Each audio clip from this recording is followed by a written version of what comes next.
सुन लोगे कथा कहानी, चैप्टर समाप्त।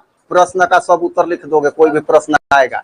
सब किताब का टॉपिक है, इससे ज्यादा तुम लोगों से नहीं पूछने वाला, यही सब किताब के पेज पर आएगा और अभ्यास में भी यही रहेगा। तो नियंत्रण एवं समन्वय, नाम से ही स्पष्ट है कि यहाँ बात हो रही है जीव में नियंत्रण एवं समन्वय की। अब जैसे ही जीव की बात आती है, यहाँ जीव की बात आ रही है, तो जीव का मतलब क्या? जीव का मतलब हो गया जंतु पादप, जंतु और पादप। तो यहाँ दोनों में नियंत्रण एवं समन्वय की बात हो रही है। अब ये है क्या नियंत्रण एवं समन्वय, थोड़ा सा हम लोग समझेंगे, इसके बाद एक एक बिंदु पर यहाँ अवलोकन करेंगे, सबको समझेंगे। तो ये शीर्षक का अर्थ क्या है, इसको पहले समझते हैं, नियंत्रण एवं समन्वय की। जैसे मान लो विद्यालय में तुम लोग हो, अपने कक्ष में बैठे हो, और तब तक आ जाए उधर से चपरासी खबर लेकर के हेडमास्टर साहब बोलैले बड़ान, तो क्या यहाँ जितना हाला कर रहे हो हेडमास्टर साहब के कक्ष में वैसे ही करोगे? नहीं करोगे। ठीक है। अब एक और बात समझो, तुम यहां खड़े हो, पीछे से कोई तुम्हारे हाथ में सुई चुभा दिया, तो क्या होगा? हाथ ऐसे हट जाएगा कि नहीं? अचानक हो जाएगा ना। ठीक है, एक और उदाहरण समझो, गए हो खूब अपना कि आज चलो किचन में रोटी हम ही बनाएंगे, हैं? अब पहले से रोटी बना उना के कोई रखा हुआ है, अभी आटा बचल है, तावा जाके हाथ वहीं से उठा लिया, तावा है गरम, क्या होगा? धड़ाक से फेंका जाएगा। हो जाएगा कि नहीं? बाप रे बाप, जाने चल गु रही थे मेरा हम आप ना। तो ये जितनी घटनाएं हुई, ये सभी नियंत्रण एवं समन्वय के अंतर्गत आती है। किसमें? जंतु में। जंतु में भी आता है। कुत्ता बैठा हुआ है, ले जाके तनी सा सुई धसा दो तो उठ के चलेगा, भाग नहीं तो काट देगा। होगा कि नहीं होगा? अच्छा, अब ये जंतु, ये तो हो गई जंतु की बात। अब पौधे में कैसा है? पौधे में भी कुछ होता है क्या इस तरह का?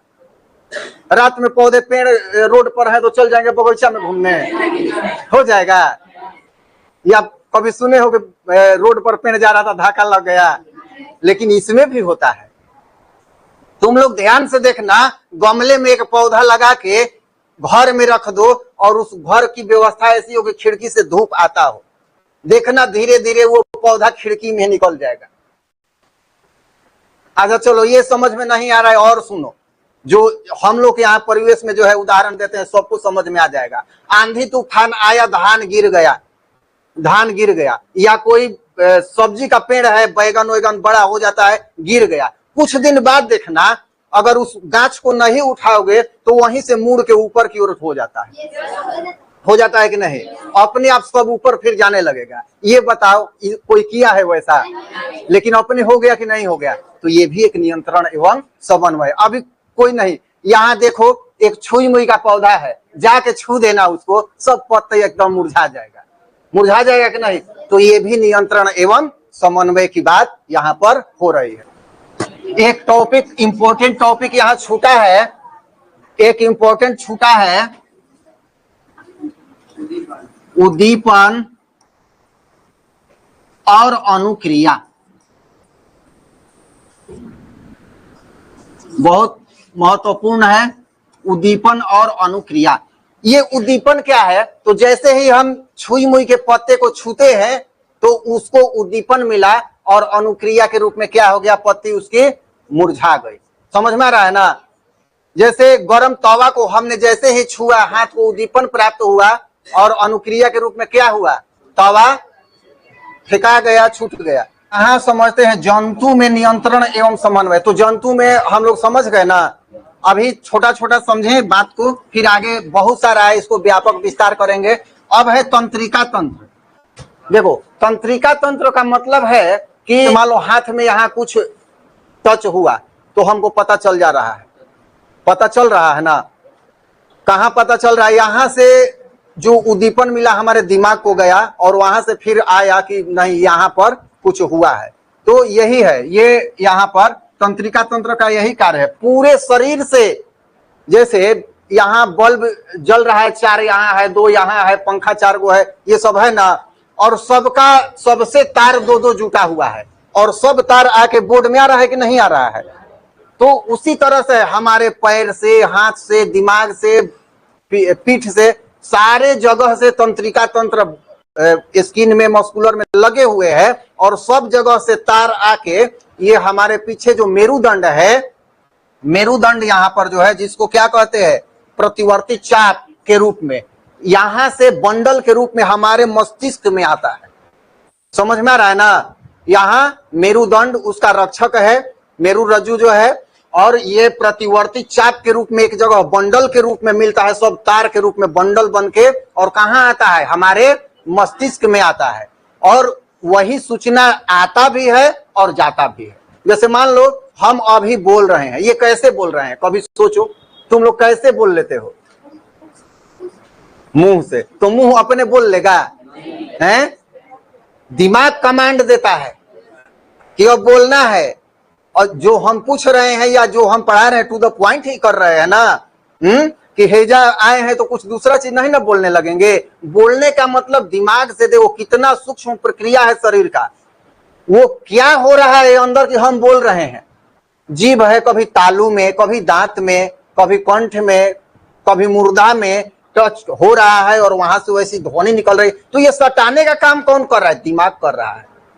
दिमाग जीभ को संकेत दे रहा है, मुंह को, ओठ को संकेत दे रहा है कि तुमको अब फैलना है, सिकुड़ना है। बस दो ही चीज पे हमारा गति होता है। पैर की गति, जैसे मान लो हम यहां से यहां चल रहे हैं तो क्या हो रहा है? बस दो ही चीज, मांसपेशी या तो सिकुड़ रही है या फैल रही है, इसी पर डिपेंड है गति।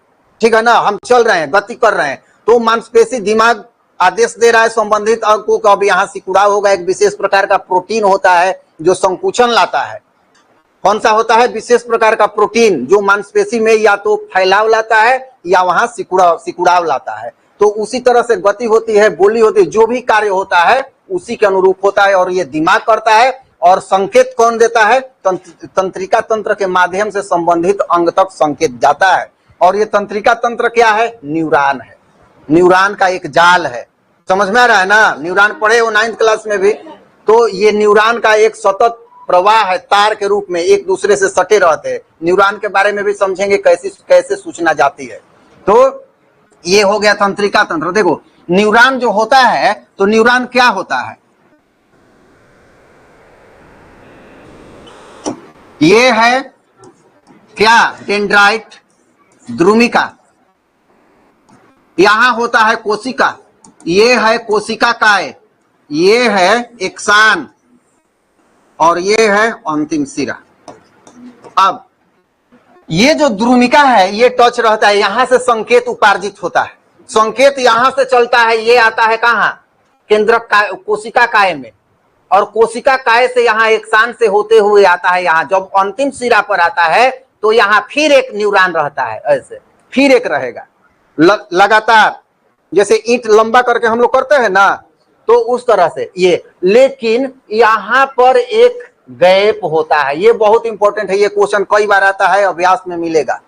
ठीक है ना? इसको सिनेप्स बोलते हैं या सिनेप्टिक दरार बोलते हैं। ठीक है? किसको? ये गैप को। तब इसके बाद फिर ये डेंड्राइट आएगा, यहाँ पर फिर न्यूरॉन आएगा। तो इसको पार करना होता है संकेत को। तो कैसे होता है?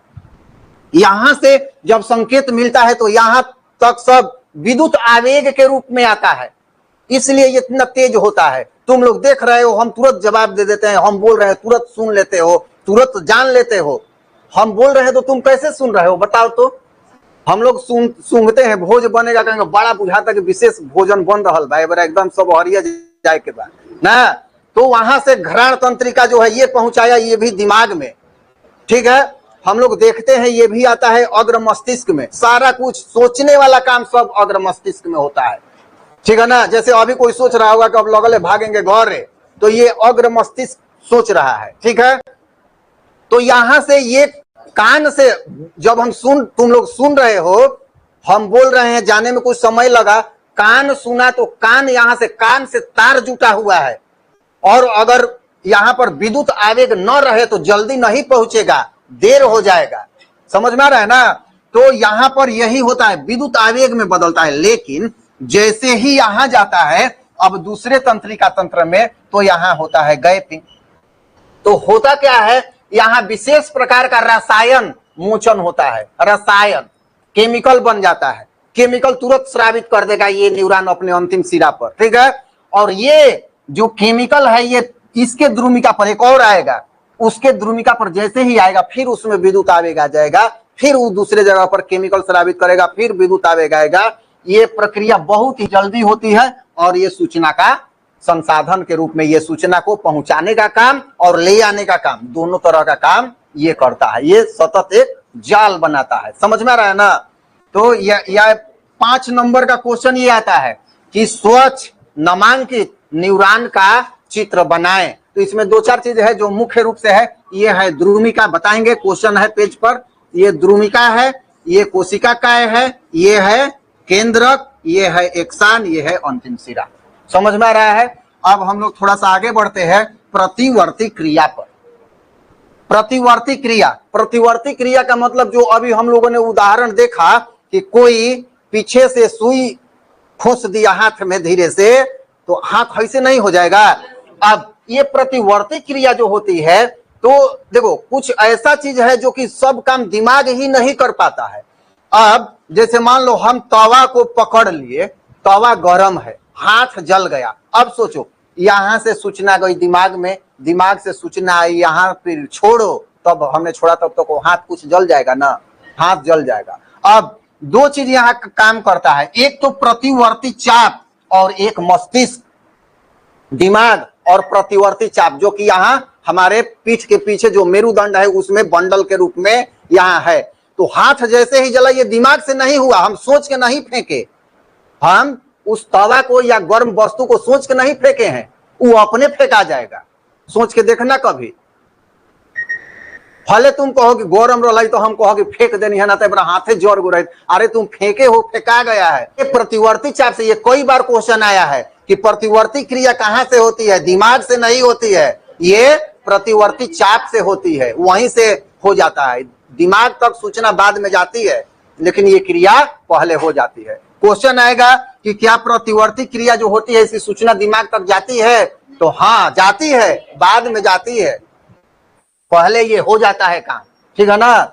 तो ये है प्रतिवर्ती चाप हो गया, समझ गए हम लोग। अब ऐच्छिक क्रिया, जो सामान्य रूप से हम लोग चल रहे हैं, ऐच्छिक क्रिया है, हम सोच रहे हैं कि आज टहलेंगे, तो अपना सोच समझ के टहल रहे हैं, लेकिन वही है अनैच्छिक क्रिया, हम टहल रहे हैं। तो अच्छा तुम लोग हमको देख के बताओ हमारे शरीर में कोई क्रिया हो रहा है, चल रहा है, अब रुक गए, कोई क्रिया हो रहा है कि नहीं हो रहा है।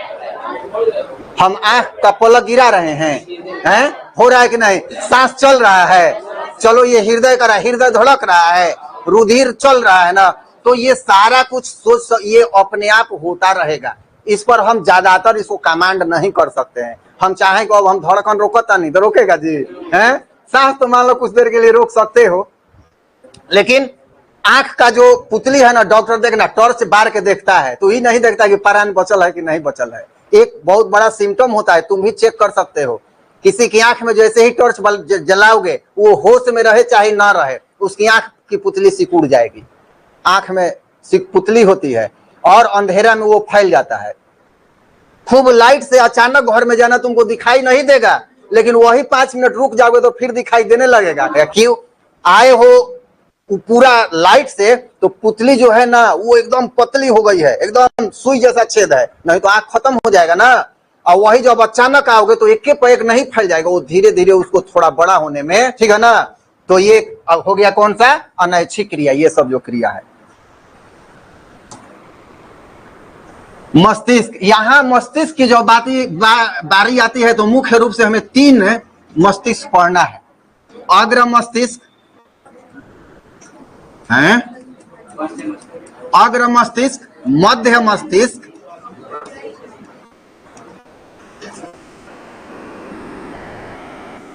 और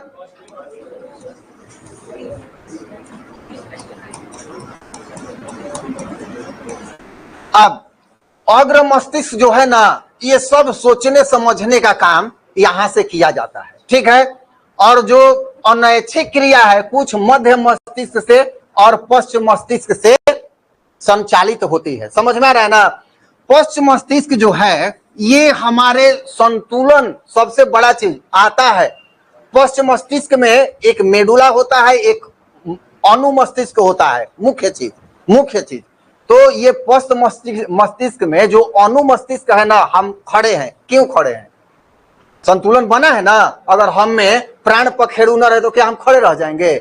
गिर जाएंगे कि नहीं धड़ाम दे? या कोई बेहोशी जैसा हो जाए तो हम संतुलन नहीं बना पाएंगे, गिर जाएंगे। तो ये कहां से होता है? ये क्वेश्चन आता है, ये क्वेश्चन है पेज पर भी कई बार परीक्षा में आया है कि शरीर का संतुलन किससे बनता है? पश्च मस्तिष्क से, या अनुमस्तिष्क रहे तो अनुमस्तिष्क से। ये जो टहल रहे हैं ना, ये मस्तिष्क से हो रहा है। और जो प्रतिवर्ती क्रिया होती है वो क्या होती है? मेरु रज्जु से, मेरु रज्जु से होती है, दो जगह से होता है। तो ये हो गया मेरु रज्जु। अब पादप हार्मोन, पादप हार्मोन में मुख्यतः 3-4 प्रकार के हार्मोन हम लोग पढ़ेंगे। 3 गो वृद्धि हार्मोन, एक होगा ऑक्सिन,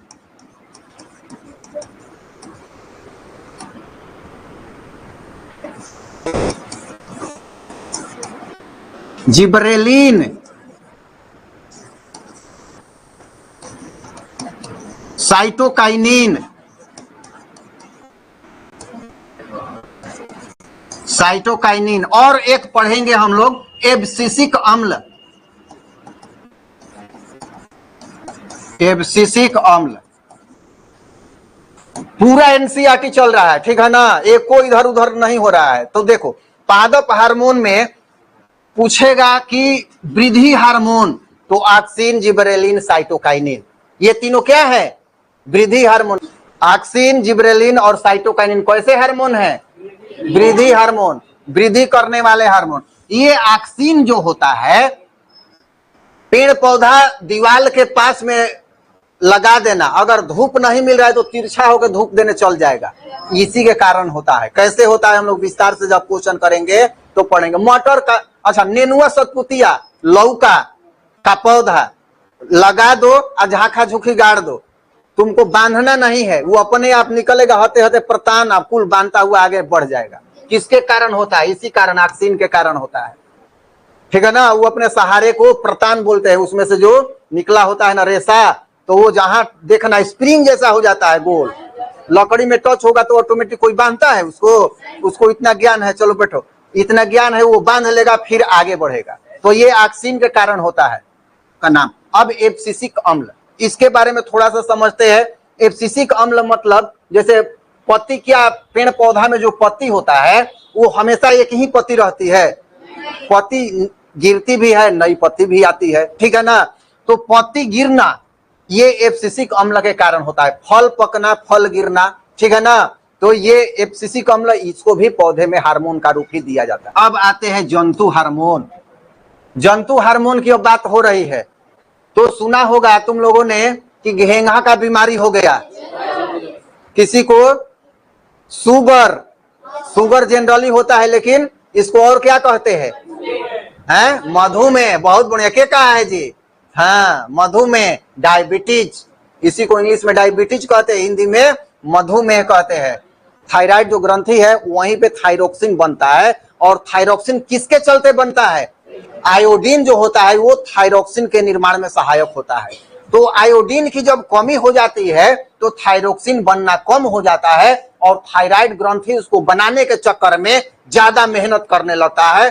परिणाम यह होता है कि यह गला फूल जाता है और घेंघा की बीमारी हो जाती है। समझ में आ रहा है ना? तो ये होता है वहां से ऐसे। अब एक मधुमेह, मधुमेह की बीमारी, हमारे अग्न्याशय में इंसुलिन हार्मोन स्रावित होता है। ये इंसुलिन क्या करता है? हमारे रक्त, देखो जो भी हम खाना खाते हैं, चाहे वसा हो या कार्बोहाइड्रेट हो, ये सब टूटता है तो शुगर, ग्लूकोज ही टूटता है। ग्लूकोज का मतलब चीनी, शुगर। समझ में आ रहा है ना? अब इसको बैलेंस करने के लिए यहाँ अग्न्याशय से कौन स्रावित होता है? इंसुलिन।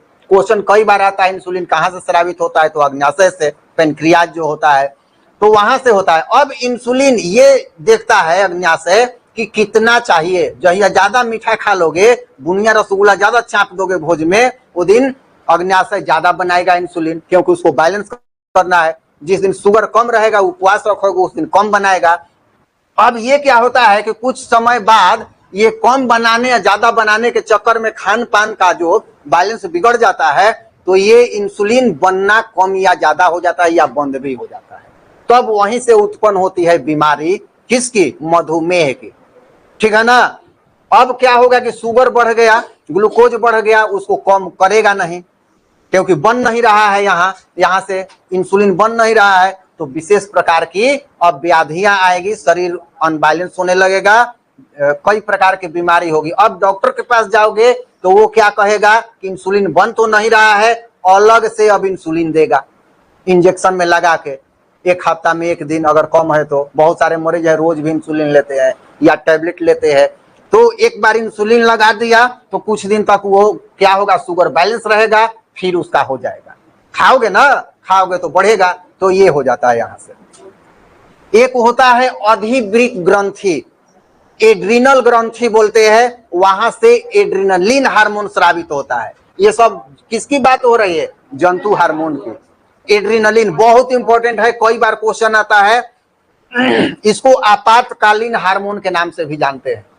किस हार्मोन को आपातकालीन के नाम से जानते हैं? एड्रिनलिन। एड्रिनल ग्रंथि, अधिवृक्क, ये कहां होता है? तो यहां जो होता है, यहां पर वृक्क होता है, किडनी, ठीक है ना, दोनों ये मेरुदंड है दोनों साइड में, और उसके ऊपर, दोनों के ऊपर एक एक छोटा छोटा रहता है, उसको अधिवृक्क कहते हैं, और वहीं से बनता है, फोटो दिया होगा कहीं ना कहीं, हाँ, वहीं से बनता है एड्रिनलिन हार्मोन, और वो ग्रंथि को एड्रिनल या अधिवृक्क हिंदी में कहते हैं। अब ये आपातकालीन हार्मोन होता है। क्या होता है? तुम जा रहे हो तलिकोने से भैंसा चहेट ले, हैं, होगा ना, या बोका बकरी में भी बड़ा मरखा होता है, वो चहेट ले, जैसे सिंह तरनिया के आ जाए, तो उस समय क्या होता है, तुम्हारा शरीर जो होता है अब एकदम हाई पावर में आ जाएगा। शरीर में भी व्यवस्था है। एक क्वेश्चन आता है कि जब एड्रेनालिन हमारे रक्त में स्रावित होता है तो होता क्या है? तो ये होता है कि हमारा जो श्वसन दर है बढ़ जाता है, हृदय का जो बीट है वो बढ़ जाता है। अब इससे क्या होता है कि बहुत सारा ऑक्सीजन मिलता है, बहुत सारी ऊर्जा मिलती है, और हम विषम परिस्थिति में जो उन्होंने से बकरी चहेटा है चाहे बकरा चहेटा है, उससे निपटने के लिए तैयार हो जाते हैं। चाहे भैंसु आएगा तो लौर और उठा लेंगे, आवो जब जान जइबे करी तो फरियाल होता है ना। तो ये आपातकालीन हार्मोन है, शरीर के ताकत को दुगना तिगुना कर देता है, और पाचन तंत्र की ओर जो रुधिर का स्राव है उसको बंद कर देता है, दिमाग की ओर कर देता है, और श्वसन दर बढ़ जाता है, डायफ्राम तेजी से अप डाउन करने लगता है, जिससे ऑक्सीजन ज्यादा मिलता है, और जो हृदय है वो भी तेज चलने लगता है, इससे ऑक्सीजन की आपूर्ति बढ़ जाती है। ये होता है एड्रेनालिन के स्राव होने में। अब यहां आते हैं जलानुवर्तन। जलानुवर्तन की बात अब करते हैं थोड़ा सा। तो ये जलानुवर्तन क्या है? पौधा जो होता है, मान लो यहाँ पर पौधा है और ये जड़ है इसका, और यहाँ एक हम डाल दिए हैं, कीप बना दिए हैं, ये कर दिए, ये प्रयोग करना है, क्वेश्चन में है, इसको करवाएंगे। यहां से रोज पानी डालें तो हम देखेंगे कि कुछ समय बाद ये जो जड़ है ये मुड़ के इधर हो गया, पानी की ओर हो गया। यही जड़ का पानी की ओर मुड़ना जलानुवर्तन कहलाता है। समझ में आ रहा है? जड़ देखो, पेड़ पौधे भी होते हैं ना, इनको बहुत ज्यादा जानकारी है, और हार्मोन के माध्यम से या अन्य परिस्थिति के माध्यम से ये भी अपना नियंत्रण और समन्वय करते हैं। जिधर जिस चीज की आवश्यकता है उधर चले जाते हैं। यहाँ तक कि ये एक होता है रसायनानुवर्तन भी होता है, एक छोड़ दिए हैं रसायनानुवर्तन। ये क्या होता है? तो जो पौष्टिक आहार अगर मिट्टी में है, इसको मिल रहा है, तो ये उधर चला जाएगा। अगर मिट्टी में कहीं जहर पॉइजन है, ये उधर से घूम जाएगा, तो हट जाएगा, दूर भी जाएगा और हट भी जाएगा। तो ये हो गया जलानुवर्तन। अब प्रकाशानुवर्तन क्या है? तो पेड़ पौधे का जो तना होता है उसका प्रकाश की ओर मुड़ जाना प्रकाशानुवर्तन कहलाता है। समझ में आ रहा है? उसी तरह से गुरुत्वानुवर्तन क्या है? तो अभी हमने उदाहरण दिया, एक यहाँ पर मान के चलो गमला है, लगा हुआ है, पेड़ पौधा है, यहाँ से थोड़ा सा जड़ निकला हुआ है, ये अपना पूरा लहलहा रहा है। आंधी आया, ये क्या हो गया है? क्या हो गया? गिर गया, गिर गया ना। हाँ, तो रहो, ये गिर गया, ये मान लो अब ऐसे हो गया, ये गिर गया, तो जब गिर गया ये, तो क्या ये ऐसे ही रहेगा? नहीं रहेगा, ऐसे नहीं रहेगा। ये क्या होगा, नीचे की ओर अपने आप आएगा और ये ऊपर की ओर अपने आप जाएगा। जो तना है ऊपर मुड़ जाएगा अपने आप। कोई भी पेड़ हो, देखना, नींबू का हो, अमरूद का हो, अगर कोई गिर गया है तो देखना 1 महीना बाद वो फिर सोज हो जाएगा, लेकिन वहां भले टेढ़ हो जाए लेकिन सीधा हो जाएगा। होता है कि नहीं ऐसा? तो यही है गुरुत्वानुवर्तन। अब इसमें 2 तरह के गुरुत्वानुवर्तन होते हैं, एक धनात्मक गुरुत्वानुवर्तन, एक ऋणात्मक गुरुत्वानुवर्तन। तो धनात्मक का मतलब ये जो है गुरुत्वाकर्षण की ओर मुड़ता है तो धनात्मक, ये गुरुत्वाकर्षण के विरुद्ध मुड़ता है तो ऋणात्मक।